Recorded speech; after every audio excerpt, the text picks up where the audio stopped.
ग्राहकांना आंबा देण्यापूर्वी आमरममध्ये आंबा गोड आहे का नाही याची खात्री केली जाते.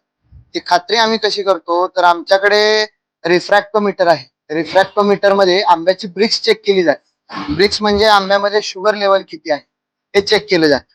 तुम्हाला मी आता दाखवतो मित्रांनो की आंब्यामधली शुगर लेवल कशी चेक करायची. आंबा कापल्यानंतर असा आतून केसरी निघाला की तो हापूस आहे हे ओळखायचा. त्याच्यानंतर ब्रिक्स लेवलच्या त्या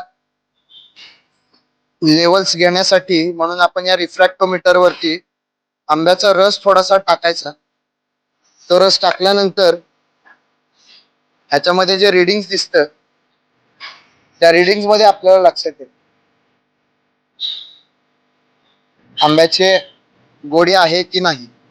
तर हा आंब्याची गोडी नसल्यामुळे आंबा आपण रिजेक्टच्या कॅन मध्ये टाकलेला आहे. अशा पद्धतीनं जे गोड आहेत अशाच पद्धतीच्या पॅटर्न मधले आंबे आपण आपल्या ग्राहकांपर्यंत पोहोचवू. त्यामुळे तुम्हाला खात्रीशीर आंबे हवे असतील तर तुम्ही आमरम मध्ये संपर्क साधा. धन्यवाद.